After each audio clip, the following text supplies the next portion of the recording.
Lion को पता चल चुका था कि आखिर ये T1 है कौन और वो उसको क्यों मारना चाहता है। क्या मार पाएगा T1? अब लायन को जानेंगे आज के एपिसोड में। दोस्तों, कहानी सुनने के लिए चैनल को सब्सक्राइब जरूर कर ले और वीडियो को ज़्यादा से ज़्यादा लाइक, शेयर और कमेंट करके बताएं कि आपको कहानी कैसी लग रही है। जल्द ही हमारी एक नई कहानी भी शुरू होने जा रही है, इसलिए आप लोग कमेंट करके बताएं कि आपको ये कहानी कैसे लगी और अगली कहानी आप किस तरीके की सुनना चाहते हैं। अगर आप सस्ते सस्ते प्रोडक्ट चुनना चाहते हैं, खरीदना चाहते हैं, तो लेफ्ट साइड में एक आपको शॉपिंग का बॉक्स दिखेगा, वहां पर आप क्लिक करें। वहां पर मैंने बहुत सारे प्रोडक्ट को टैग किया है, जहां वो बहुत सस्ते मिलेंगे आपको। और अगर आप कोई भी चीज़ ऐसे ही खरीदना चाहते हैं तो हमें बताएं, हम आपके लिए सस्ती ढूंढ कर लेकर आएंगे। चलिए, आज के एपिसोड नंबर 25 में the return of lion lion घर जमाई कहानी में आपका हार्दिक स्वागत फिर करता हूं। शुरू करते हैं कहानी। आगे से घोष ने खांसकर एक खौफनाक और घिनौनी हंसी हंसी। उसने हाँफ कर कहा, तो तुम बहुत बड़े भूल भुलैया में फंस चुका है लायन। लायन, तूने सोचा कि तू T1 को मार दिया है? वो तो सिर्फ एक क्लोन था। असली T1, असली मास्टरमाइंड तो तेरे घर में बैठकर तेरी कुर्सी पर राज कर रहा है। वो अंकित चाचू बनकर तेरी जड़ें काट रहा है। उसके ये अल्फाज अभिनव के दिमाग पर किसी प्रलयंकारी बिजली की तरह गिरे। उसने मन ही मन में सोचा, क्लोन? असली T1 अंकित चाचू हैं? अभिनव का दिमाग एक सेकंड के लिए सुन पड़ गया। उसकी वो सिक्स्थ सेंस जो कपूर मैंशन में उस त्रिशूल वाली छड़ी को देखकर जागी थी, वो आज 100% सही साबित हो रही थी। उसके सगे चाचा, जिस इंसान के उसने पैर छुए थे, जिस इंसान को उसने अपने घर की, अपनी कंपनी की और अपने परिवार की सुरक्षा सौंप दी थी, वो कोई और नहीं बल्कि साक्षात वो शैतान था जिसके लिए उसने उसके पिता को मारा था। अभिनव के अंदर का वो इंसान पूरी तरह से राख हो गया था। वहां सिर्फ एक ऐसा राक्षस बचा जिसे अब दुनिया की कोई ताकत शांत नहीं कर सकती थी। तभी घोष ने खांसकर अपने आखिरी जहरीली बात बताकर कहा, और सुन बेवकूफ लायन, तेरा वो विक्रम, वो मुंबई में हमारी प्राइवेट आर्मी के कब्जे में है और दिल्ली में वो असली T1 आज रात तेरे उस फरहान खान और तेरे उस सासू माँ को जिंदा जला देगा। तू यहाँ बर्फ में सड़ना रहा और तेरा पूरा एम्पायर राख हो जाएगा। उसकी यह बात सुनकर अभिनव के हाथों की नसें तन गई। उसने बहुत ही निष्ठुर आवाज में कहा, अब तेरी बकवास खत्म हुई। तभी अभिनव ने एक ही झटके में उस घोस्ट की गर्दन तोड़ दी और उसकी लाश बर्फ पर गिर पड़ी। सफेद बर्फ 5 लाशों के लिए खा लाल खून से लाल हो चुकी थी। अभिनव हांफते हुए पीछे हटा। तभी अनन्या पेड़ के पीछे से भाग कर आई और उसने अभिनव को कसकर गले लगा लिया। वो फूट फूट कर रो रही थी। उसने रो कर कहा, अभिनव, तुम ठीक तो हो ना? हमें यहाँ से निकलना होगा। यह कहते हुए अनन्या खौफ से कांप रही थी। आगे से अभिनव ने अनन्या के चेहरे को अपने हाथों में लिया। उसकी आंखों में अब कोई हनीमून का रोमांस नहीं था। वहां सिर्फ एक भयंकर खूनी और प्रलयंकारी जंग की आग सुलग रही थी। उसने अनन्या की आंखों में देखकर कहा, हम निकलेंगे अनन्या, हम अभी के अभी दिल्ली लौटेंगे। उस शैतान ने सोचा कि वो मेरे घर में घुसकर मुझे मार दे देगा। उसने मेरे परिवार को छुआ है। अभिनव की आवाज आज किसी तूफान के आने वाले पहले खामोशी के जैसी थी।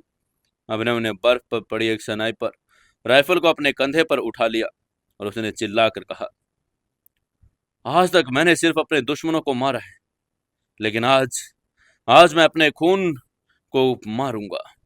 वो अंकित गुप्ता अब एक ऐसी मौत मरेगा जिसे देखकर नर्क के पिशाच भी कांप जाएंगे। मैं दिल्ली को एक ऐसा शमशान बनाऊंगा कि इतिहास लायन के इस तांडव को सदियों तक नहीं भूल पाएगा। अभिनव ने उस बर्फ की वादियों में एक ऐसी खौफनाक कसम खाई कि जिसकी गूंज दिल्ली तक पहुंचने वाली थी। बर्फ की और सफेद चादर अब एक भयंकर खूनी कुरुक्षेत्र में तब्दील हो चुकी थी। असली T1 ने एक सोते हुए शेर की मांद में हाथ डालने की कोशिश की और अब ये शेर अपने पूरे होश और अपनी पूरी नफरत और अपने पूरे खौफनाक रूप के साथ अपनी सल्तनत वापस लेने और उस शैतान का सिर धड़ से अलग करने के लिए दिल्ली की तरफ कूच कर रहा था। वहीं अनन्या खौफ से कांप रही थी। उसने अभिनव का हाथ कसकर पकड़ लिया। उसने कांप कर कहा, अभिनव, तुम्हारे चाचा, वो अंकित चाचा असली टीवन कैसे हो सकते हैं? वो इतने लाचार। तभी आगे से अभिनव ने अपने जबड़े कस लिए और बोला, अंडरवर्ल्ड में लाचारी सबसे बड़ा हथियार होती है। अनन्या, उस शैतान ने मेरे जज्बातों से खेला है। उसने मेरे ही घर में से मुझे बेदखल करके मेरे परिवार को बंधक बना लिया है। वो सोच रहा है कि उसने लायन को पिंजरे में कैद कर लिया, लेकिन उसे नहीं पता कि उसने जिस शेर को जगाया है वह पूरी दिल्ली को शमशान बना देगा। इसके बाद अभिनव एक सेकंड गंवाए बिना अनन्या को लेकर उस वीरान सोनो रिजॉर्ट की तरफ भागा। उसने अपने उस ब्लैक मर्सिडीज को स्टार्ट किया। गाड़ी के भारी टायरों ने बर्फ को चीरा और गाड़ी हवा से बातें करके ज्यूरिख एयरपोर्ट की तरफ दौड़ा दी। अभिनव ने अपने उस सीक्रेट डार्क वेब कम्युनिकेटर का इस्तेमाल करके स्विट्जरलैंड के सबसे तेज प्राइवेट चार्टर्ड जेट को रनवे पर तैयार रहने का आदेश दिया था। अब ये रेस सिर्फ वक्त की नहीं थी, और ये रेस जिंदगी, मौत और उस खौफनाक प्रतिशोध की थी कि जो दिल्ली में जमीन को हमेशा के लिए लाल करने वाला था। इधर अभिनव हवाओं को चीरकर दिल्ली की तरफ आ रहा था, और उधर हजारों मील दूर मुंबई के मझगांव डॉक्स के उस पुराने, अंधेरे और जंग खाए हुए शिपयार्ड के गोदाम में इंसानियत का सबसे विभत्स, दरिंदगी भरा और खौफनाक नंगा नाच चल रहा था। अभिनव का सबसे वफादार सेनापति विक्रम अब पूरी तरह से ट्राइडेंट कार्टेल के उन 100 खूंखार ब्लैक ऑप्स कमांडर के कब्जे में आ चुका था। विक्रम के 20 लड़कों की लाशें गोदाम के फर्श पर बिछी हुई थी। विक्रम को गोदाम के बिल्कुल बीचों बीच लोहे की भारी जंजीरों से बांधकर एक लोहे के खंभे से लटका दिया गया था। उसका पूरा शरीर गोलियों के छर्रे, कट्स और खून से लथपथ था। उसका शरीर फट चुका था, लेकिन उसकी आंखों में अभी भी खौफनाक लायन की वाली वफादारी सुलग रही थी। गोदाम में एक बहुत बड़ी सी एलईडी स्क्रीन लगी थी। स्क्रीन पर वीडियो कॉल कनेक्ट हुई। उस स्क्रीन पर चेहरा उभरा, अंकित गुप्ता, असली T1 का। अंकित गुप्ता इस वक्त दिल्ली के कपूर मेंशन के आलीशान सोफे पर बैठा हुआ था। उसके हाथ में वाइन का ग्लास था। अंकित गुप्ता ने स्क्रीन के पार से एक बहुत ही घिनौनी और शैतानी हंसी हंसकर विक्रम से पूछा, कैसा है मेरा बहादुर कुत्ता? तभी विक्रम ने खून थूक कर स्क्रीन की तरफ फेंका। विक्रम ने अपनी भारी और कांपती हुई आवाज में दहाड़ कर कहा, तू कुत्ता है कमीने, तूने पीठ पीछे वार किया है। जिस दिन मेरा मालिक हंगामा, हमारा लायन दिल्ली पहुंचेगा, वो तेरी इसी वाइन की बोतल को तोड़कर तेरे गले में उतार देगा। अंकित गुप्ता के चेहरे की मुस्कान एक पल के लिए गायब हो गई। वहां एक भयंकर दरिंदगी आ गई।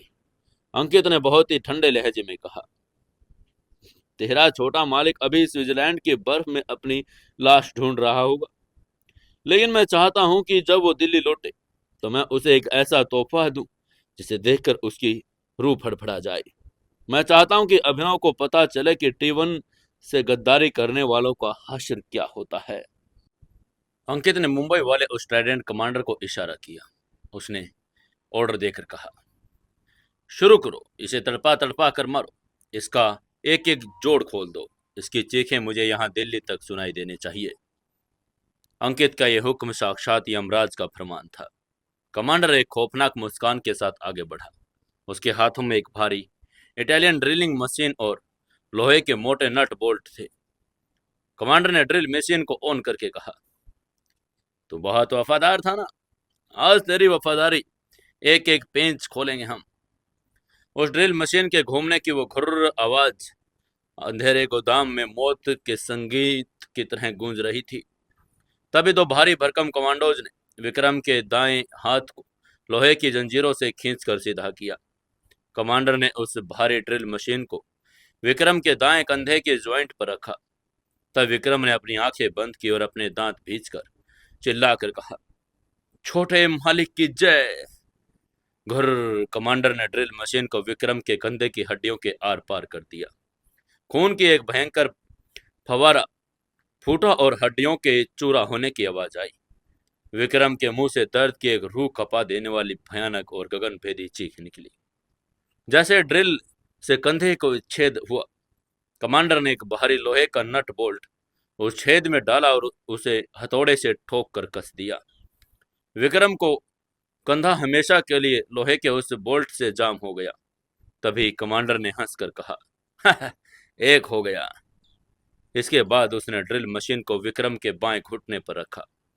घुर्र, ड्रिल मशीन ने घुटनों की चक्री को चीर दिया और एक मोटा नट बोल्ट विक्रम के घुटने में हथौड़े से ठोक दिया गया। विक्रम का शरीर दर्द के उस भयंकर बवंडर से उठने लगा। उसका आंखों की वो जो पुतलियां ऊपर की तरफ पलटी जा रही थी।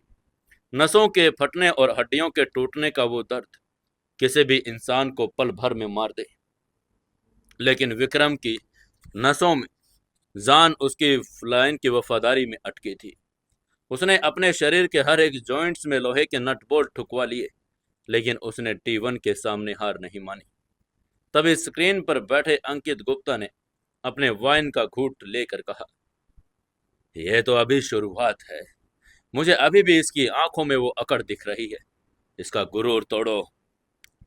कमांडर ने ड्रिल मशीन नीचे रखी और अपनी जेब से एक लोहे का भारी प्लास निकाल लिया।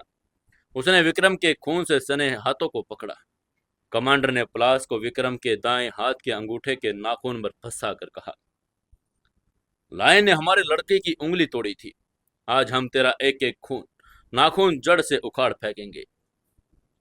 कमांडर ने प्लास को जोर से दबाया और एक ही झटके में विक्रम के अंगूठे का पूरा नाखून उसकी कच्ची खाल और मांस के साथ उखाड़ दिया। विक्रम दर्द से पागल हो गया। वो जोर से चिल्लाया। उसके मुंह से खून और झाग निकलने लगा। कमांडर ने एक एक करके बहुत ही आराम से विक्रम के दोनों हाथों और पैरों के 20 नाखून प्लास से खींच खींच कर उखाड़ दिए। विक्रम की उंगलियों से खून की धारें बहकर गोदाम के फर्श पर इकट्ठा होने लगी। विक्रम की हालात अब किसी जिंदा इंसान जैसी नहीं थी। वो मांस का एक लोथड़ा बन चुका था। उसकी सांसें बहुत धीमी और गड़गड़ाहट भरी हो गई थी। कमांडर ने विक्रम के बाल पकड़कर उसका चेहरा स्क्रीन की तरफ चिल्लाकर कहा, बोल, बोल कि लायन का एक कुत्ता है। बोल कि तू T1 के सामने भीख मांगता है। विक्रम ने बहुत ही मुश्किल से अपनी सूजी हुई और खून से सनी हुई आंखें खोली। उसने स्क्रीन पर बैठे अंकित गुप्ता की तरफ देखा। विक्रम के होंठ कांपे। उसने अपने मुंह में इकट्ठा किया गाढ़ा खून और थूक पूरी ताकत से स्क्रीन की तरफ थूक दिया। विक्रम ने अपनी आखिरी सांसों में भी लायन का ही नारा बुलंद करके कहा, मेरा मेरा लायन तेरी तेरी पूरी नस्ल को जिंदा जला देगा। तू बस इंतजार कर शैतान। उसकी ये बात सुनकर अंकित गुप्ता के चेहरे की नसें गुस्से में तन गई। उसका वाइन का गिलास उसके हाथ से टूट कर नीचे गिरा। तभी अंकित गुप्ता ने दहाड़ कर ऑर्डर देकर कहा, इसकी जुबान बहुत चलती है, काट दो इसकी जुबान। मुझे इसकी वफादारी वाली जुबान इसके कदमों में पड़ी चाहिए। उसका यह ऑर्डर सुनते ही कमांडर ने एक बहुत ही तेज धार वाला हंटिंग नाइफ निकाला। दो कमांडोज ने विक्रम के जबड़े को पूरी ताकत से पकड़कर उसका मुंह खोला। कमांडर ने अपना चाकू विक्रम के मुंह में डाला और एक भयंकर और निर्दयी झटके के साथ विक्रम की जुबान जड़ से काटकर बाहर निकाल ली। खून का एक फव्वारा फटा। विक्रम के मुंह से खून ही खून। विक्रम की वो आखिरी चीख उसके गले में घुटकर रह गई। दर्द की वो बेइंतहा और वो विभत्सता अब उसकी बर्दाश्त से बाहर हो चुकी थी। उसके शरीर ने एक आखिरी बार भयंकर झटका खाया। उसकी आंखें पूरी तरह से फटी की फटी रह गई और फिर उसका सिर हमेशा के लिए उसकी छाती पर लुढ़क गया। लायन का वो सबसे बहादुर, सबसे वफादार और सबसे खूंखार सेनापति, जिसने अभी तक अभिनव के हर हुक्म पर अपनी जान की बाजी लगाई थी, वो आज मुंबई के उस अंधेरे गोदाम में अपने ही भगवान लायन के लिए तड़प तड़प कर शहीद हो गया।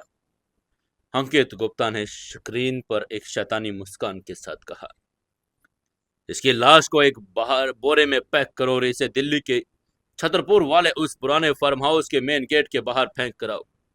मैं चाहता हूं कि जब अभिनव दिल्ली वापस आए तो सबसे पहले वो अपने उस वफादार कुत्ते की कटी हुई जबान और नट बोल्ट वाली लाश को दर्शन करे। विक्रम की उस विवत्स लाश को एक काले तिरपाल में लपेटा गया और ट्राइडेंट कार्टल के गुंडे उसे दिल्ली की तरफ लेकर जाने के लिए निकल पड़े। इधर मुंबई में विक्रम शहीद हो रहा था, उधर दिल्ली में कपूर मैंशन में अंकित गुप्ता असली T1 ने अपने शरीफ और लाचार चाचा वाले मुखेटे को हमेशा के लिए उतार फेंका था। कपूर मैंशन के बाहर तैनात अभिनव के सारे गार्ड्स को साइलेंसर लगी बंदूकों से मौत की नींद सुला दिया गया। ट्राइडेंट कार्टल के एलीट ब्लैक ऑप्स कमांडोज ने पूरे कपूर मैंशन को अपने कब्जे में ले लिया था। मैंशन के उस विशाल और आलीशान लिविंग रूम का नजारा किसी वार जोन के टॉर्चर रूम जैसा बन चुका था। लिविंग रूम के बिल्कुल बीचों बीच शाही सोफे पर अंकित गुप्ता बैठा था। उसके हाथ में वो चांदी की मुठ और त्रिशूल वाली छड़ी थी और उसके सामने जमीन पर भारी लोहे की जंजीर में बंधे हुए घुटनों के बल बैठे Mukesh Gupta the white collar wizard, Farhan Khan the beast और अनिका। लेकिन इनके साथ एक और शख्स भी जंजीरों में बंधा हुआ था।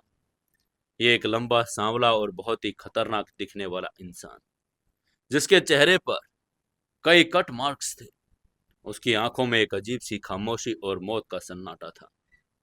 ये कोई और नहीं, लायन का सबसे खुफिया, सबसे खौफनाक और परछाई की तरह काम करने वाला गुप्त सेनापति चांद अंसारी था। कमरे में एक खौफनाक सन्नाटा था। फरहान पागलों की तरह अपनी जंजीरों से छटपटा रहा था। वह एक खूंखार जानवर की तरह दहाड़ रहा था। उसने चीख कर कहा, कमीने, गद्दार कुत्ते, तूने हमारे छोटे मालिक के साथ धोखा किया। जिस दिन मेरा शेर दिल्ली लौटेगा और तेरे ये त्रिशूल तेरा ही सीने में उतार देगा, मैं तेरी बोटी बोटी नोच लूंगा। फरहान खान की लाल आंखें अंकित गुप्ता को चीर रही थी। तभी अंकित गुप्ता ने एक बहुत ही जहरीली हंसी हंसी। फिर उसने अपनी छड़ी को घुमा कर कहा, तेरा वो शेर अभी स्विट्जरलैंड की बर्फ में मेरी बिछाई हुई मौत से बचकर भागने की कोशिश कर रहा होगा। वो अब यहाँ नहीं आ सकता। अगर वो यहाँ आ भी गया तो वो इस चक्रव्यूह में ऐसा फंसेगा कि खुद अपनी मौत की भीख मांगेगा। तभी जमीन पर बंधे हुए मुकेश गुप्ता, जो अंकित और विराज के कजिन भाई थे, उसकी आंखों में आंसू बहने लगे। मुकेश गुप्ता का पूरा शरीर कांप रहा था। उन्हें अभी भी अपनी आंखों पर यकीन नहीं हो रहा था। उन्होंने रोकर कहा, अंकित, तू तू असली T1 है। तूने अपने ही सगे बड़े भाई विराज भैया को मार डाला, सिर्फ इस दौलत और पावर के लिए। तू इस कदर गिर जाएगा, ये मैंने सपने में भी नहीं सोचा था। मुकेश गुप्ता की आवाज में एक भयंकर दर्द और अविश्वास था। उसकी बात सुनने के बाद अंकित गुप्ता ने अपने त्रिशूल वाली छड़ी की नोक को मुकेश गुप्ता की ठोड़ी पर रखा और उसका चेहरा ऊपर उठाया। अंकित ने एक घिनौनी मुस्कान के साथ कहा, खून का रिश्ता बहुत कमजोर होता है मुकेश भैया। विराज हमेशा से एक कमजोर इंसान था। वो उस प्रोजेक्ट संजीवनी को गरीबों में बांटना चाहता था। वो इस अंडरवर्ल्ड को कॉरपोरेट में बदलना चाहता था। लेकिन दुनिया ताकत से चलती है, रहम से नहीं। मुझे वो फॉर्मूला चाहिए था। मुझे वो ट्राइडेंट कार्टेल का बादशाह बनना था। इसलिए मैंने विराज को मार दिया और 10 साल तक मैंने एक परछाई बनकर तुम सब पर राज किया। तभी मुकेश गुप्ता ने रोकर आगे कहा, तू एक शैतान है अंकित। अभिनव ने तुझे अपना पिता मान लिया था। उसने तेरे पैर छुए थे। लेकिन ये बात सुनकर आगे से अंकित ने हंसकर कहा, और उसी बेवकूफी ने आज तुम सबको यहाँ मेरे जूतों पर ला दिया। वहीं अनिका जमीन पर पड़ी फूट फूट कर रो रही थी। उसे अभिनव की जान की फिक्र खाई जा रही थी। अंकित गुप्ता अपनी कुर्सी से उठा और चलते हुए चांद अंसारी के सामने आकर खड़ा हो गया। उसने चिल्लाकर कहा, तुम लोग बहुत वफादार बनते हो ना। यह कहते हुए अंकित ने चांद अंसारी की आंखों में देखा, वो आंखें जिनमें कोई खौफ का नामो निशान नहीं था। अंकित ने मुस्कुराकर आगे कहा, चांद अंसारी, मैंने तेरे बारे में बहुत सुना है। लायन का गुप्त हथियार। तूने मेरे 20 आदमियों को मारा। अगर तू चाहे तो मैं तुझे ट्राइडेंट कार्टेल का हेड कमांडर बना सकता हूँ। लायन तो अब मरने वाला है, देखो, तू मेरे साथ दे दे। चांद अंसारी ने अपनी खामोश और मौत जैसी आंखों में अंकित को घूरा।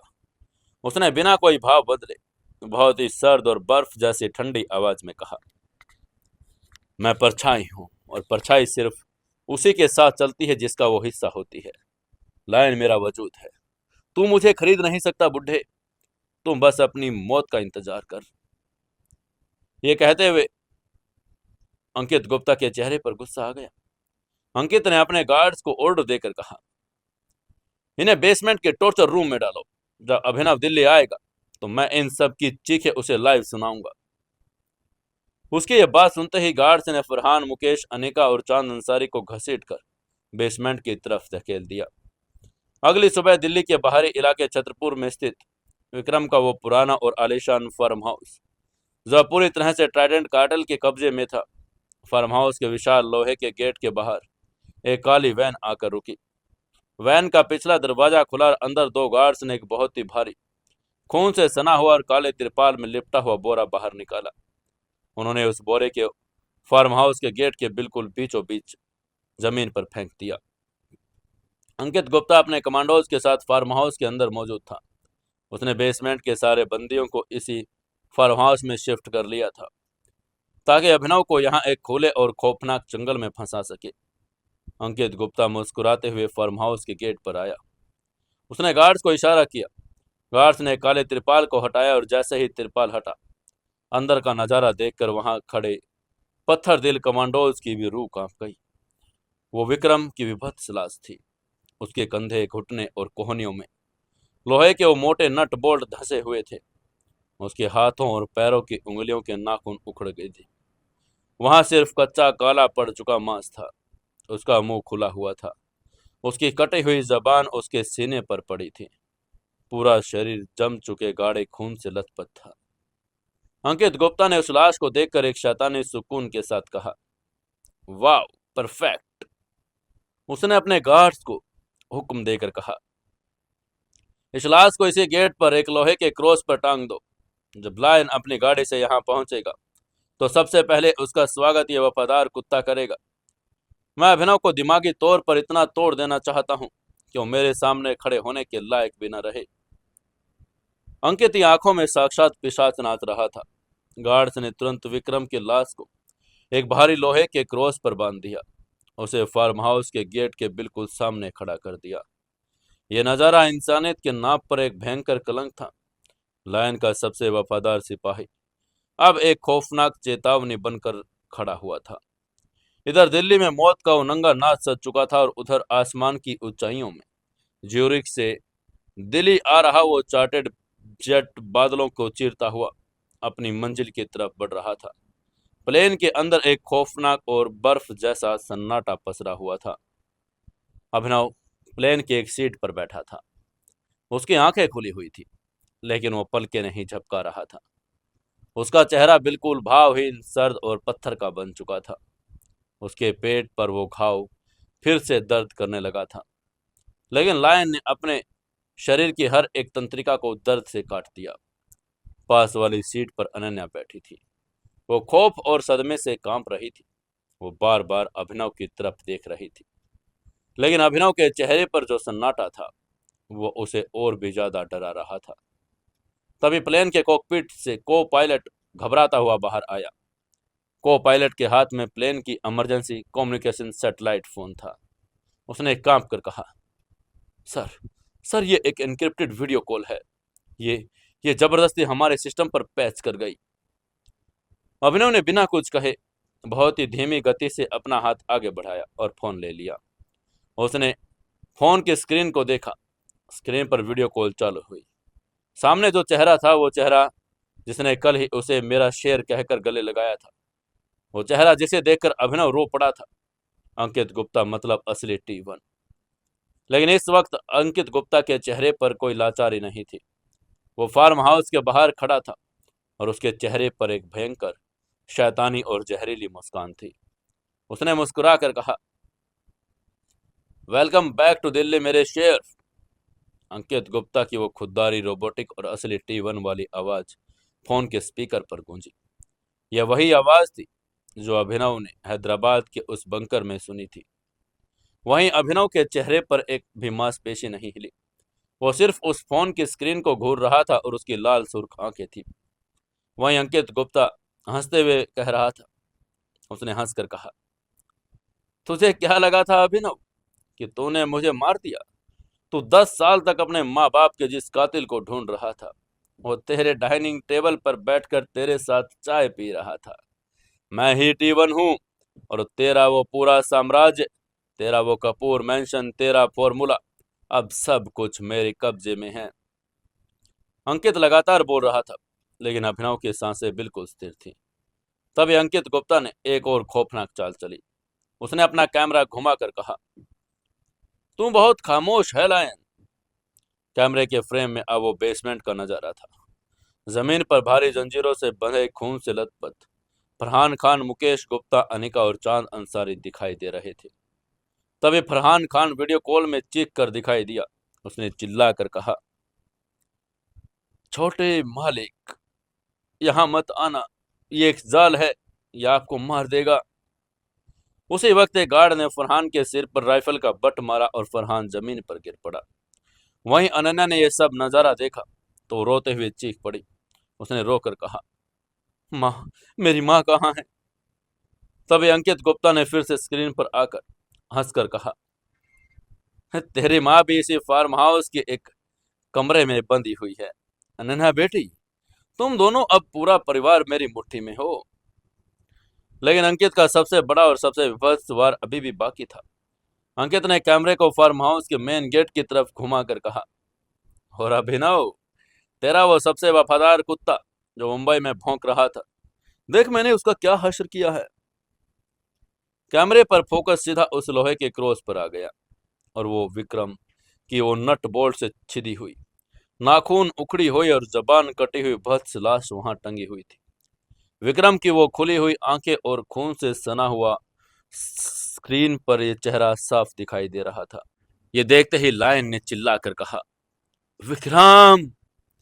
अनन्या ने अपना मुंह दोनों हाथों से कसकर दबा लिया और वो दहशत के मारे बेहोश होने के कगार पर पहुंच गई। प्लेन के अंदर मौजूद पायलट्स और नर्सेज भी इस खौफनाक नजारे को देखकर कांप उठे। लेकिन अभिनव की आंखों की पुतली एक सेकंड के लिए नहीं सिकुड़ी। उसने जबड़े इतने जोर से भींच लिए कि कटकट की आवाज आई। उसके अंदर का वो इंसान जो कुछ दिन पहले स्विट्जरलैंड की बर्फ में हंस रहा था, वो हमेशा हमेशा के लिए पूरी तरह से मर चुका था। वहां सिर्फ और सिर्फ एक परले अब बच गई थी। अंकित गुप्ता ने स्क्रीन पर दहाड़ कर कहा, तूने देख लिया ना अपना अंजाम लायन। जैसे ही तेरा प्लेन दिल्ली लैंड करेगा, मेरी फौज तुझे एयरपोर्ट पर घेर लेगी। तेरे पास दो रास्ते हैं, या तो खुद को मेरे हवाले कर दे, या फिर अपने इस पूरे परिवार को अपने सामने तिल तिल कर कटता हुआ देख। अभिनव ने फोन को अपने चेहरे के बिल्कुल करीब किया। उसकी वो बर्फीली लाल और मौत का सन्नाटा लिए आंखें सीधी कैमरे के लेंस में घूर रही थी। अभिनव ने सिर्फ एक वाक्य कहा, एक ऐसा वाक्य जिसकी आवाज इतनी सर्द, इतनी भारी और इतनी प्रलयंकारी थी कि फोन के उस पार खड़े अंकित गुप्ता की रीढ़ की हड्डी में भी एक पल के लिए सिरहन दौड़ गई।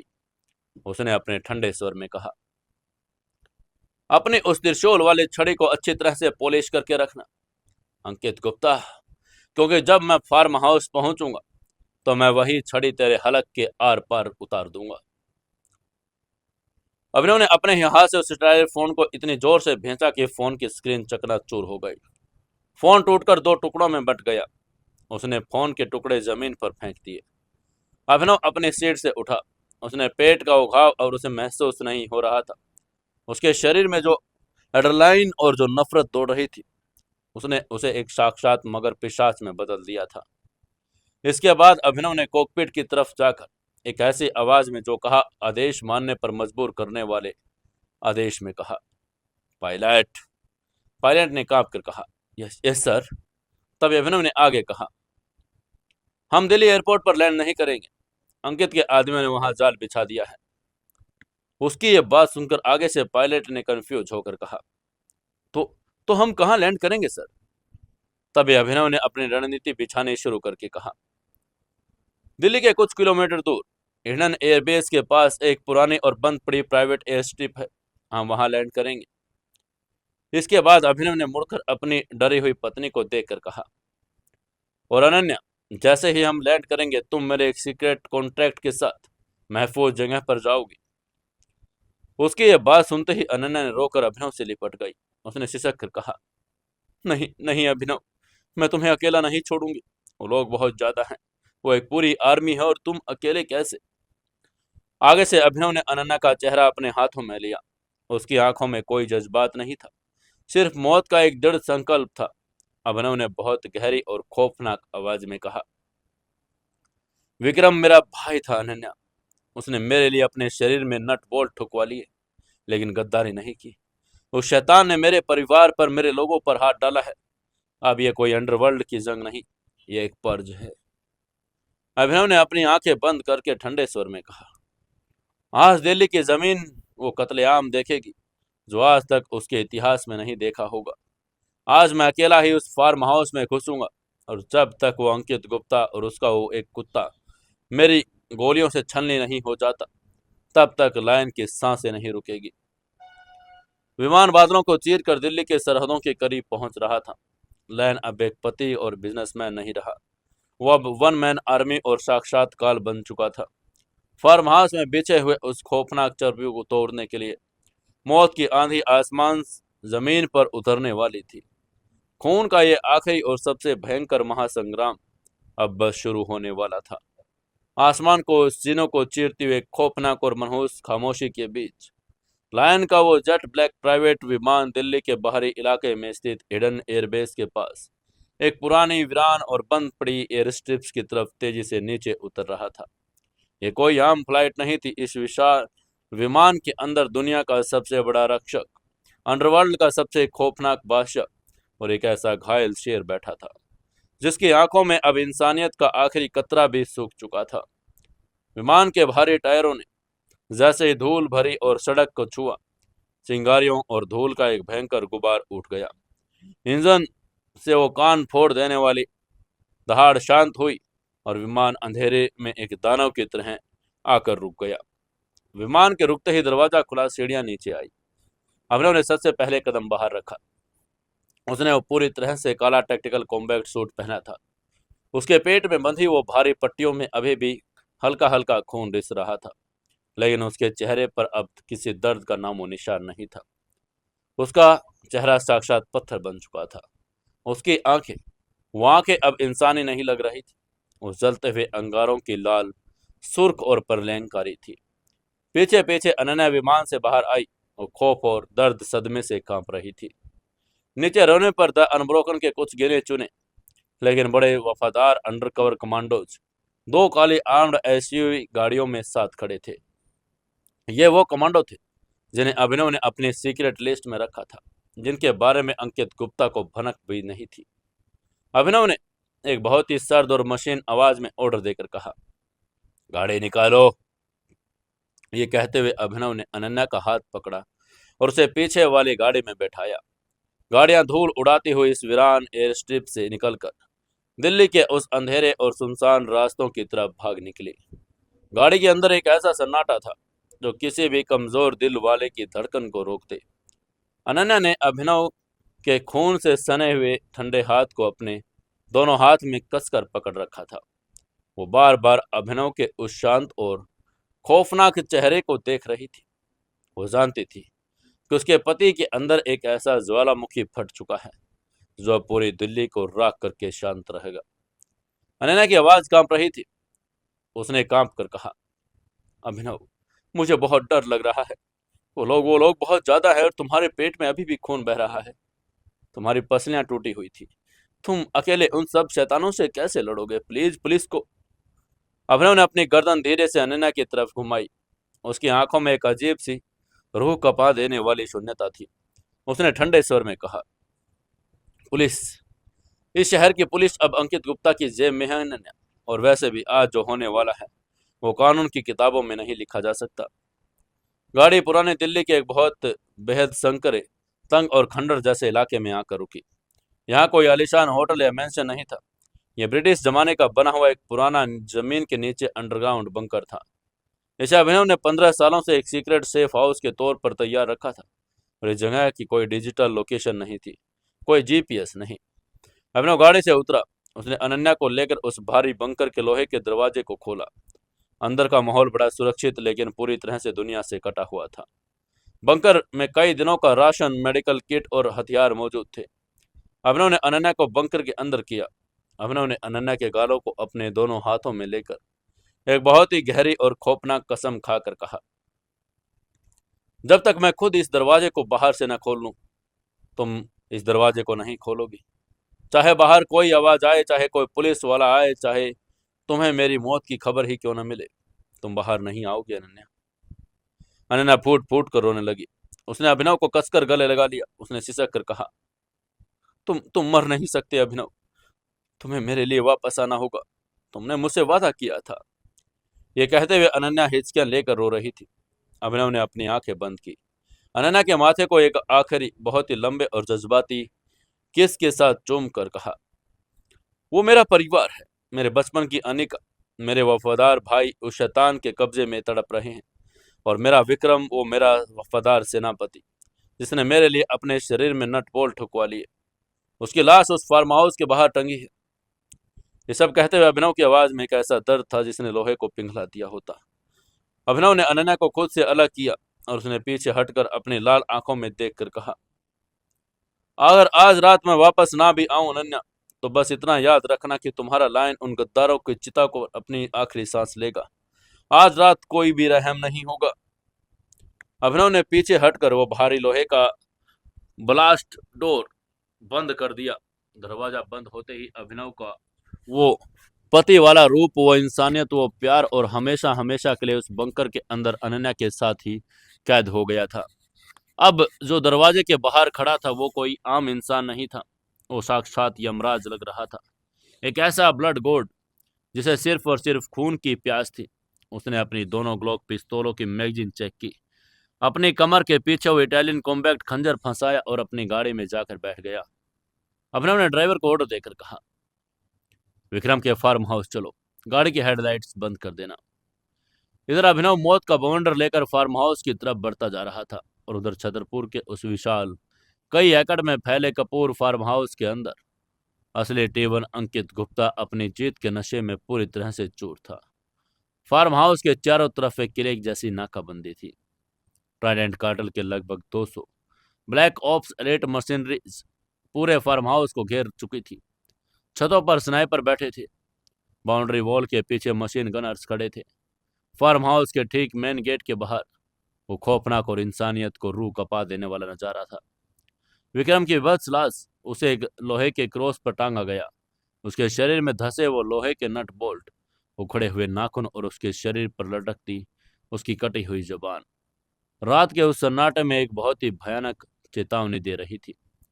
फार्म हाउस के अंदर उस आलीशान लिविंग रूम में अंकित गुप्ता अपने उसी भूरे रंग के कुर्ते पजामे में पैरों पर पैर रखे, हाथ में वाइन का ग्लास लिए शान से बैठा था। उसके बगल में वो त्रिशूल वाली चांदी की छड़ी रखी थी। उसके सामने जमीन पर भारी जंजीरों में जकड़े हुए फरहान खान, मुकेश गुप्ता, अनेका और चांद अंसारी घुटनों के बल बैठे थे। उनके चेहरे पर चोटों के निशान थे, उनके होठों से खून भी रिस रहा था। तभी अंकित गुप्ता ने वाइन का घूंट लेकर हंसकर कहा, तुम सब बहुत बदनसीब हो। मुझे अभी अभी मेरे स्नाइपर का मैसेज आया। अभिनव और उसकी वो प्यारी बीवी दोनों स्विट्जरलैंड की बर्फ में गोलियों से भून दिए गए हैं। लायन हमेशा के लिए दफन हो चुका है। ये झूठ सुनकर अनिका फूट फूट कर रोने लगी। उसका दिल चीख रहा था। तभी फरहान खान जजीरों में पागलों की तरह छटपटाकर फरहान ने कहा, तू झूठ बोल रहा है कमीने। मेरा लायन इतनी आसानी से नहीं मर सकता। वो वापस आएगा और तेरी इस त्रिशूल वाली छड़ी को तेरे हलक में उतार देगा। उसके चेहरे की नसें फटने को हो रही थी। चटाक, तभी पास खड़े ट्राइडेंट कमांडर ने अपनी राइफल का बट फिर से फरहान के सिर पर दे मारा। फरहान के सिर से खून बहने लगा, लेकिन वो खूंखार दरिंदा फिर भी हंस रहा था। अंकित गुप्ता ने मुस्कुरा कर कहा, अरे उसे भौंकने दो, कल सुबह मैं तुम चारों के सिर काटकर उसे फार्म हाउस के गेट पर लटकाऊंगा जहां विक्रम की लाशें टंगी हैं। पूरी दुनिया को पता चलना चाहिए कि T1 के साथ गद्दारी करने वालों का अंजाम क्या होता है। अंकित गुप्ता अपनी जीत के इस खौफनाक जश्न में इतना मगन था कि उसे बाहर के उस सन्नाटे में उठने वाले तूफान की आहट महसूस ही नहीं हुई। उसे लग रहा था कि उसने लायन को बर्फ में मार दिया, लेकिन उसे पता ही नहीं था कि लायन मरा नहीं है। बल्कि वो साक्षात मौत का अवतार लेकर उसके फार्म हाउस के गेट पर पहुंच चुका है। रात के ठीक 2 बजे फार्म हाउस के इस विशाल काले लोहे के मेन गेट के बाहर एक भयंकर और खौफनाक सन्नाटा पसरा था। गेट के ठीक सामने विक्रम की वो लाश क्रॉस पर टंगी हुई थी। इस गेट की सुरक्षा के लिए ट्राइडेंट कार्डल के 20 सबसे खूंखार, ऊंचे, पूरे, भारी भरकम हथियारों से लैस एलीट कमांडोज तैनात खड़े थे।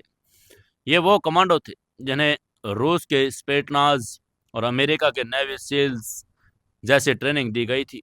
उन्होंने काले रंग का full tactical armour, night vision goggles और हेलमेट पहने थे। उनके हाथों में ऑटोमेटिक राइफल्स थी और बेल्ट में कॉम्बैक्ट चाकू थे। वो गेट के बाहर अलग अलग पोजीशंस में खड़े थे और सिगरेट पी रहे थे। विक्रम की लाश को देखकर भद्दी भद्दी हंसी हंस रहे थे। तभी एक रशियन कमांडो ने सिगरेट का धुआं छोड़कर विक्रम की लाश पर थूक कर कहा, देख रहे हैं इस कुत्ते को?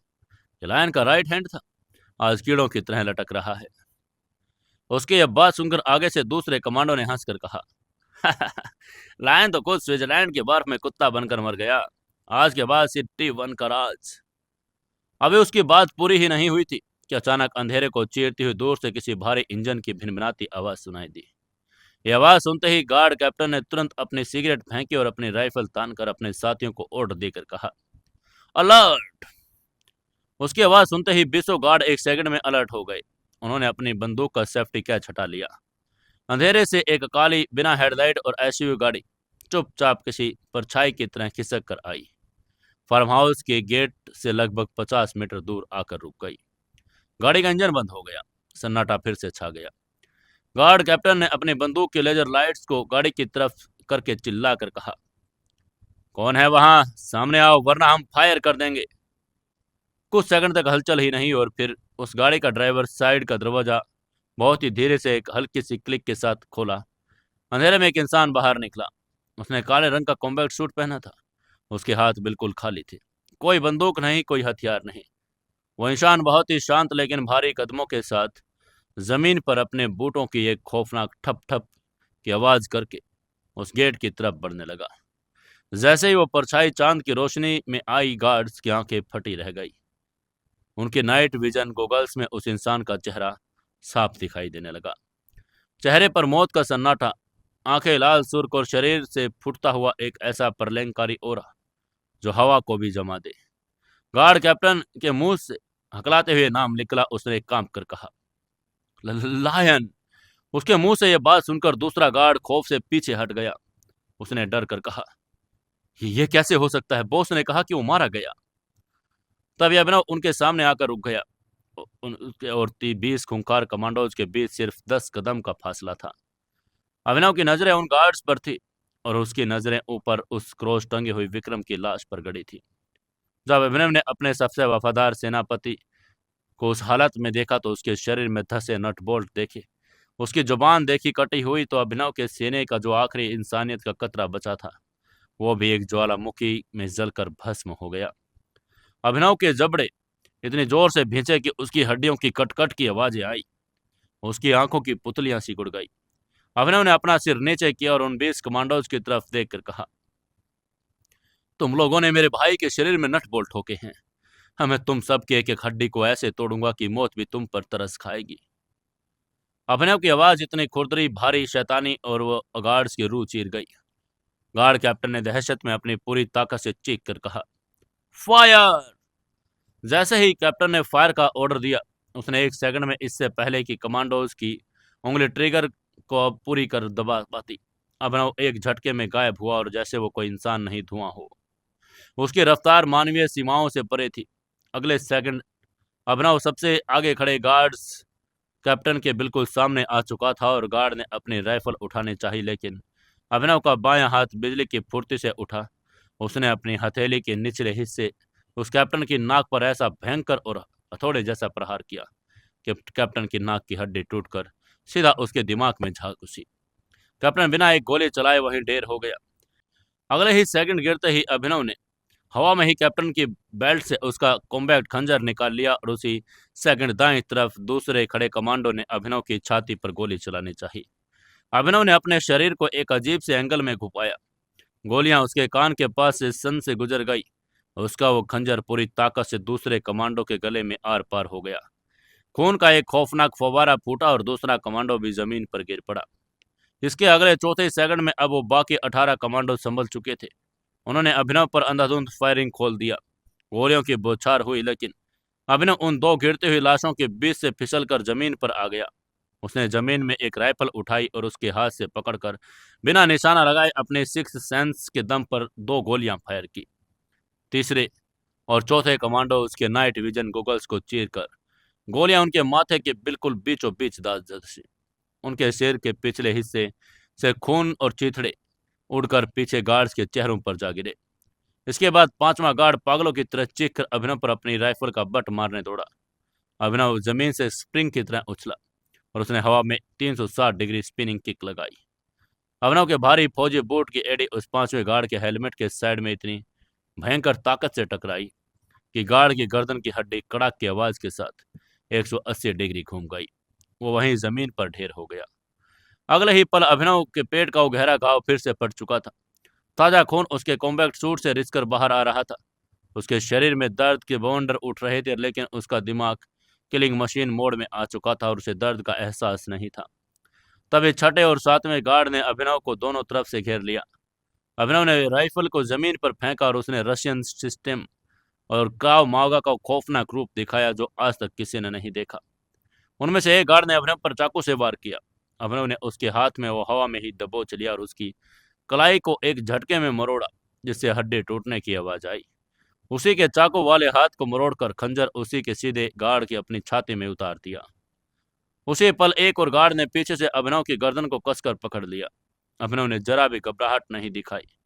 उसने अपने दाएं पैर को गार्ड के पैर में फंसाया और उसने अपनी पीठ से ऊपर हवा में उछालकर जमीन पर जोर से पटका के उसकी रीढ़ की हड्डी टूट गई। अब सिर्फ 13 गार्ड बचे थे। उनका सारा हौसला, उनकी इंटरनेशनल ट्रेनिंग इस इंसान के नंगे हाथों के आगे बेबस हो चुकी थी। वो दहशत से कांप रहे थे। उनमें से एक गार्ड ने कांप कर कहा, वो शैतान है, मारो इसे। आठवें, नौवें, 10वें गार्ड ने एक साथ अभिनव पर हमला किया। अभिनव किसी बहते हुए पानी की तरह उनके बीच से गुजरा और आठवें गार्ड के घुटने पर जोरदार लात मारी। जैसे वो गार्ड नीचे गिरा, अभिनव ने उसके सिर को पकड़कर दूसरे गार्ड की बंदूक की नली टकरा दी, जिससे गोली नौवें गार्ड को अपनी छाती में लग गई। 10वें गार्ड ने भागने की कोशिश की, लेकिन अभिनव ने जमीन से खंजर उठाकर उसकी पीठ में हवा में उछाला और खंजर उसकी रीढ़ में जा धंसा दिया। 10 लाशें जमीन पर बिछ चुकी थी और खून का एक भयंकर दरिया मेन गेट पर बहने लगा। बाकी बचे 10 गार्ड खौफ के मारे पीछे हटने लगे। उन्होंने समझ लिया कि वो इंसान नहीं बल्कि मौत से लड़ रहे हैं। उन्होंने चिल्लाकर कहा, रीलोड, रीलोड। लेकिन अभिनव उन्हें सोचने का 1 मिली सेकंड भी नहीं देना चाहता था। अभिनव ने अपनी कमर से दोनों ग्लोक पिस्तौल निकाल ली।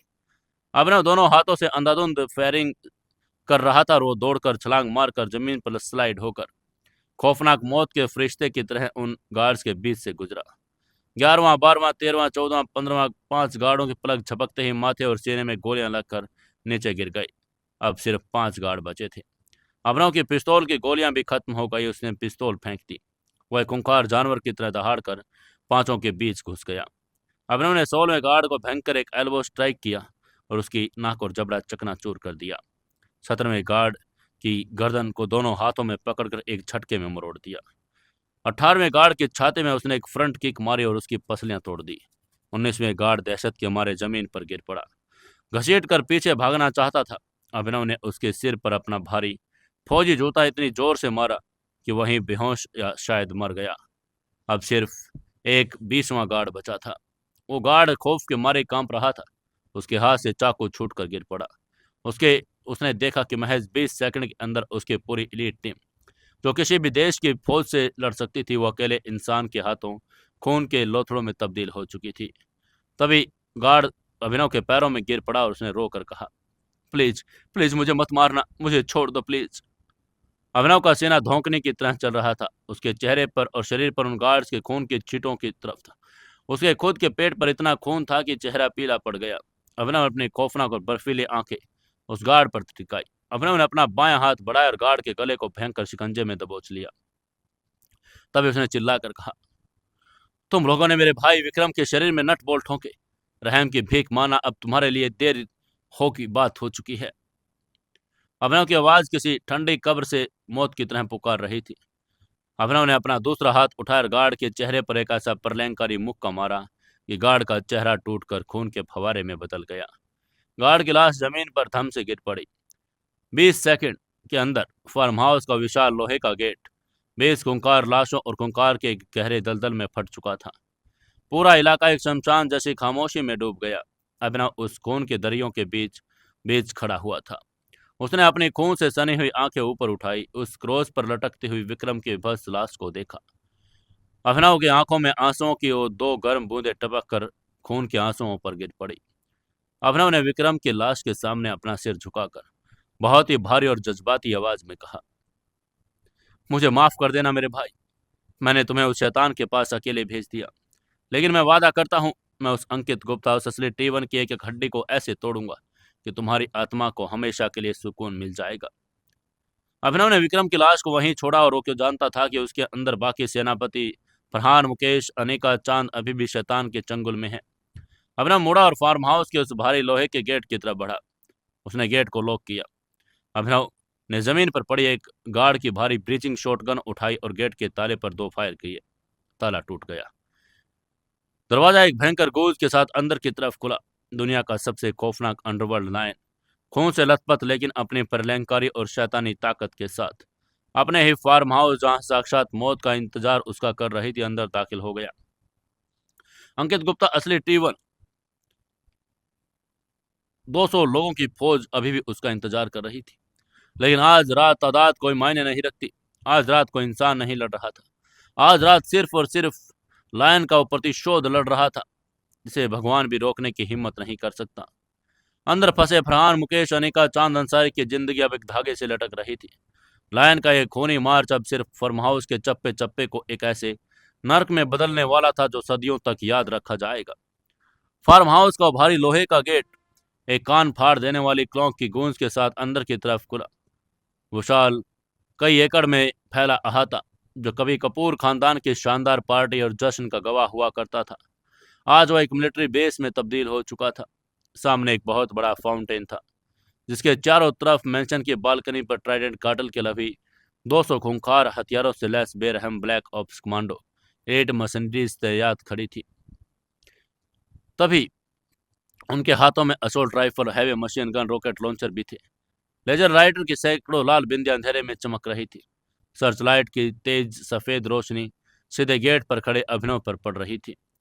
उसका पूरा टैक्टिकल कॉम्बैक्ट सूट बाहर मारे गए उन 20 कमांडोज की खून से तरबतर था। उसके पेट पर बड़ी भारी पट्टी, ताजा खून उसके जूतों तक पहुंच रहा था। उसका चेहरा बर्फ की तरह सफेद था, लेकिन उसकी आंखों में, उन लाल सुर्ख और प्रलयकारी आंखों में साक्षात यमराज का वास था। बालकनी से एक ट्राइडेंट का टॉप कमांडर ने अपनी दूरबीन से देखकर चिल्लाकर कहा, वो अकेला है, फायर, उस कुत्ते को भून डालो, फायर। इससे पहले कि वो 200 मशीन गन्स आग उगलना शुरू करती, अभिनव का दिमाग सुपर कंप्यूटर की रफ्तार से चल पड़ा। वो जानता था कि खुले मैदान में 200 बंदूकों के सामने खड़ा होना आत्महत्या है। उसने पलक झपकते ही बेल्ट से 2 स्मोक ग्रेनेड्स निकाले, उन्हें अपने आगे जमीन पर जोर से पटक दिया और महज 1 सेकंड के अंदर एक भयंकर गाढ़ा और सफेद धुएं का गुबार उठा, जिसने अभिनव को पूरी तरह से अपनी आड़ में ले लिया। उसी सेकंड ट्राइडेंट के कमांडोज ने अपनी राइफल्स के ट्रिगर दबा दिए। हजारों गोलियों से ऐसी कान फाड़ देने वाली भयानक बारिश शुरू हुई, जिसने उस लोहे के गेट और धुएं के गुबार को छलनी कर दिया। तभी कमांडर ने चिल्लाकर कहा, रीलोड, धुआं छटने दो, वो मर चुका होगा। गोलियों की बौछार कुछ सेकंड के लिए रुकी। धुआं छटने लगा। कमांडोज ने अपनी बंदूकें तान कर धुएं के पीछे देखा। उन्हें लगा कि अभिनव की लाश वहां पड़ी होगी, लेकिन वहां कोई लाश नहीं थी। जमीन पर सिर्फ खून के ताजे कतरे थे। ये देखकर एक गार्ड ने चारों तरफ घबरा कर लेजर लाइट घुमाकर कहा, टारगेट है कहाँ? तब आतों के बाहर हिस्से में एक मौजूद बड़े से पत्थर के पिलर पर लगे सर्चलाइट पर एक गोली लगी। सर्चलाइट बुझ गई। इसके बाद लगातार 6 गोलियां चली। फार्म हाउस के आहते को रोशन करने वाली सारी मेन सर्चलाइट एक के बाद एक टूटकर बुझ गई। पूरा आहता एक घुप डरावने और अंधेरे खौफनाक में डूब गया था। अब रोशनी का इकलौता जरिया आसमान में चमकता चांद था। तभी कमांडर ने चीख कर कहा, उसने लाइटें फोड़ दी, नाइट विजन ऑन करो।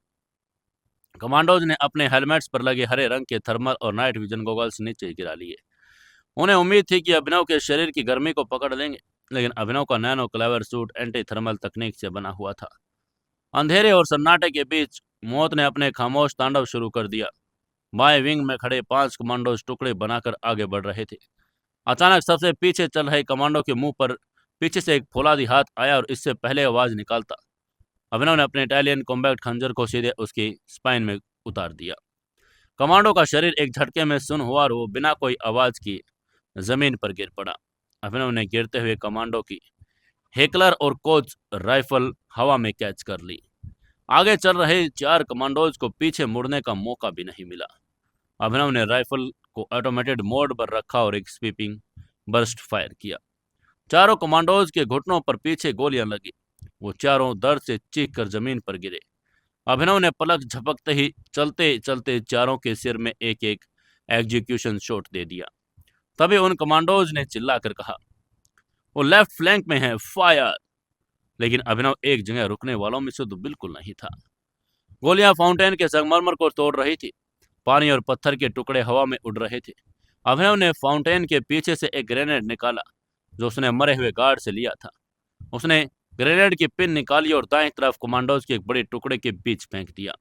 ग्रेनेड कवर, एक भयंकर धमाका और आग का गोला उठा। 7-8 कमांडोज के शरीर चिथड़े की तरह हवा में उड़कर बिखर गए। कटे हुए हाथ और पैर फाउंटेन के पानी में गिरे जिससे पानी लाल हो गया। धमाके से अफरा तफरी मच गई और उसी का फायदा उठाकर लायन फाउंटेन के पीछे से बाहर निकला और वो छपकर नहीं लड़ रहा था। अब वो सामने था और उसके दोनों हाथों में ग्लोक 19 पिस्तौलें थी। अब्रम ने गन फू का इस्तेमाल नज़ारा दिखाया और वो हॉलीवुड की फिल्मों में देखा जा सकता था, लेकिन आज वो हकीकत में दिल्ली की जमीन पर हो रहा था। वो दौड़ रहा था, स्लाइड कर रहा था, कलाबाजियां खा रहा था और उसके पिस्तौल लगातार आग उगल रही थी। हर एक गोली एक मौत का परवाना थी। अभिनव कोई अंधी फायरिंग नहीं कर रहा था। उसकी हर गोली दुश्मन के हेलमेट के वाइजर या गले में खुली हुई नसों पर जाकर लग रही थी। सामने से 3 कमांडोज ने अभिनव पर अपनी राइफल तानी। अभिनव ने फ्रंट रोल किया। गोलियां उसके ऊपर से निकल गई। रोल से उठते ही वो तीनों के बिल्कुल पैरों के पास था। अभिनव ने अपनी दाएं पिस्तौल से पहले कमांडो के घुटने पर फायर किया। अपनी बाएं पिस्तौल की मुठ से पूरी ताकत से दूसरे कमांडो के जबड़े पर दे मारा। जबड़ा टूटने की कड़ाक आवाज आई और तीसरा कमांडो अपनी बंदूक नीचे करता उससे पहले अभिनव ने अपनी दोनों पिस्तौल क्रॉस की और तीसरे कमांडो के सीने में 4 गोलियां उतार दी। फिर वो मुड़ा और घुटने पर गिरे कमांडो के माथे में गोली मारी जिसका जबड़ा टूटा। कमांडो और उसने घुटने पर गोली लगातार मारते जा रहा था। सामने से आ रही दुश्मनों की गोलियां उस कमांडो के शरीर में धंसने लगी। अभिनव ने उसी ढाल के पीछे झांककर दुश्मनों को मौत के घाट उतार दिया। अभिनव की दोनों पिस्तौल खाली हो गई और उसने पिस्तौल फेंकी। अपने ढाल मरे हुए कमांडो को जमीन पर गिरा दिया। उसी पल 2 कमांडो ने अभिनव को दोनों तरफ से घेर लिया। अभिनव ने अपनी बेल्ट से त्वांग कॉम्बैक्ट नाइफ निकाल लिए। बाएं कमांडो ने अभिनव की छाती पर संगीन से वार किया। अभिनव ने अपनी बाएं भुजा से वार को ब्लॉक किया। खंजर की उल्टी धार से उस कमांडो की कलाई की नसें काट दी और एक ही झटके में अपना दायां खंजर उस कमांडो की आंख में अंदर तक घुसा दिया। कमांडो की चीख दिमाग को सुन कर देने वाली थी। दाएं कमांडो ने पीछे से अभिनव को दबोचना चाहा। अभिनव ने अपने शरीर को नीचे झुकाया और एक भयंकर बैक किक उस कमांडो के पेट पर मारी। कमांडो पीछे की तरफ गिरा। अभिनव ने जमीन से उछलकर हवा में अपने दोनों खंजर उस कमांडो के सीने में इतनी जोर से गड़ा दिए कि खंजर कमांडो के आर्मर को चीरकर दिल्ली के आर पार हो गए। खून के फवारे अभिनव के चेहरे पर पड़ रहे थे। उसका अपना खून जो उसके पेट से रिस रहा था वो अभी तेजी से बहने लगा था। अभिनव को चक्कर आने लगे, लेकिन उसकी आंखों में जो नफरत थी वो उसके शरीर के हर एक दर्द को भस्म कर रही थी। लगभग 50 कमांडोज अब तक मारे जा चुके थे। फार्म हाउस का अहाता लाशों के ढेर में पट चुका था। संगमरमर का फर्श खून के दलदल में बदल गया जहां जूते फिसल रहे थे। लेकिन ट्राइडेंट कार्टेल के अभी भी 150 से ज्यादा कमांडोज बाकी थे। तभी बालकनी से कमांडर ने चिल्लाकर कहा, उसे घेर लो, वो जख्मी है, उसका खून बह रहा है। उसकी बात सुनते ही कमांडोज ने अब गोलियां चलानी बंद कर दी ताकि उनके अपने आदमी न मारे जाएं। उन्होंने अपने टैक्टिकल बैंड्स और कॉम्बैक्ट स्वाइड्स और हंटिंग नाइफ्स निकाल लिए। वो अभिनव को चारों तरफ से घेर कर उसे मौत के घेरे में लेने लगे। एक साथ 20 हथियारों से लैस खूंखार कमांडोज ने अभिनव पर धावा बोल दिया। अब शुरू हुआ इजरायली क्राव मागा और फिलिपिनो काली मार्शल आर्ट्स का वो खौफनाक और निर्मम नंगा नाच, जिसे देखकर आसमान भी कांप उठे। अभिनव के पास अब बंदूक नहीं थी, वो बिल्कुल बीचों बीच खड़ा था। सबसे पहले एक भारी भरकम गार्ड ने लोहे का बैटन अभिनव के सिर पर दे मारा।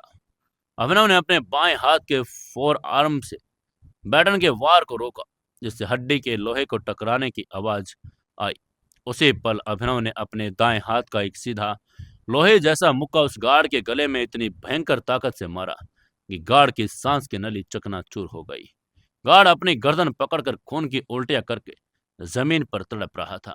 पीछे से दो गार्ड्स ने एक साथ तलवारों से वार किया। अभिनव जमीन पर बैठा, उसने दोनों हाथों से अपने पैरों को घुमाया और दोनों गार्ड्स के टखने तोड़ दिए। जैसे ही वो दोनों गार्ड जमीन पर गिरे, अभिनव ने पहले मरे हुए गार्ड का लोहे का बैटन उठाया और पागलों की तरह, एक खूंखार जानवर की तरह दोनों गार्ड्स के सिर में लगातार वार करने लगा।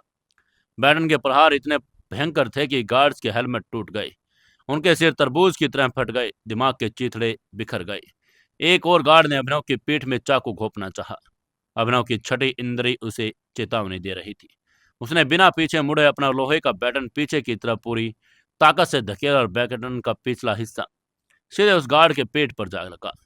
गार्ड दर्द के आगे की तरफ झुका। अभिनव पलटा। उसने उस गार्ड की गर्दन को अपने दोनों हाथों में पकड़ा और एक भयंकर झटके के साथ उसकी गर्दन को तोड़कर हवा में एक तरफ फेंक दिया। खून, सिर्फ खून और मांस के लोथड़े हवा में उड़ रहे थे।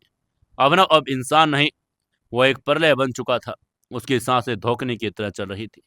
उसके कॉम्बैक्ट सूट का हर एक इंच दुश्मन उसके खून से सन चुका था। अहाते में लाशों का अंबार लग चुका था। कमांडो जब डर के मारे पीछे हटने लगे, ये अकेला इंसान उनके पूरे प्लाटून को गाजर मूली की तरह काट रहा था।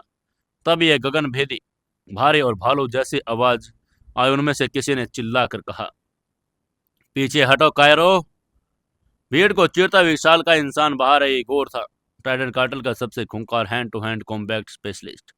इगोर 7 फुट लंबा था और उसका वजन 150 किलो से कम नहीं था। उसका शरीर पूरी तरह से मांसपेशी और स्टेरॉइड्स से बना था। उसने कोई शर्ट नहीं पहनी, सिर्फ एक भारी टैक्टिकल वेस्ट और हाथों में लोहे के नकल डस्टर्स पहने हुए था। इगोर के हर मुक्के में एक कार के एक्सीडेंट जितनी ताकत थी। इगोर ने अपनी भारी रशियन लहजे वाली आवाज में कहा, तो तू है वो लायन? सुना है तूने T1 को मारा। आज मैं तेरी हड्डियों का चूरा बनाकर उन कुत्तों को खिलाऊंगा। उसने अपने लोहे के नकल्स को आपस में टकराया और उसे चिंगारियां उठी। आगे से अभिनव ने अपने माथे से खून का पसीना पोंछा। उसकी पसलियों में भयंकर दर्द था। उसके पेट का घाव पूरी तरह से खुल चुका था। उसके खड़े रहने में परेशानी हो रही थी। उसने इतना ही कहा, आजा। इतना कहते ही इगोर एक भूखे भालू की तरह दहाड़ कर अभिनव पर टूट पड़ा। उसने अपना भारी लोहे के नकल्स वाला मुक्का अभिनव के सिर की तरफ घुमाया। यह मुक्का अगर पत्थर पर भी लगता तो पत्थर चूर चूर हो जाता। अभिनव ने अपनी पूरी फुर्ती का इस्तेमाल किया। वो बाल बाल बचा। मुक्का हवा को चीरता हुआ निकल गया, लेकिन हवा का दबाव इतना था कि अभिनव के चेहरे पर दर्द महसूस हुआ। अभिनव ने काउंटर अटैक किया। इगोर की पसलियों पर अपने पूरे शरीर के वजन के साथ एक भयंकर लात मारी, लेकिन वो दानव 1 इंच भी पीछे नहीं उठा। उसे कोई दर्द महसूस नहीं हुआ। इगोर ने हंसकर कहा, मच्छर हो तुम। पलक झपकते ही अभिनव का पैर हवा में दबोच लिया और अभिनव स्तर्क हो गया। उसने तुरंत कहा, शिट। वहीं इगोर ने अभिनव का पैर पकड़ा, हवा में उठाकर पूरी ताकत से आहते के संगमरमर के फर्श पर दे मारा। लेकिन अभिनव भी कम नहीं था। क्या अभिनव अपने आप को बचा पाएगा? क्या इस शैतान से वो बच पाएगा? जानेंगे कल के एपिसोड में। दोस्तों, कहानी को ज्यादा से ज्यादा शेयर करें, कमेंट करें और लाइक जरूर से जरूर करें।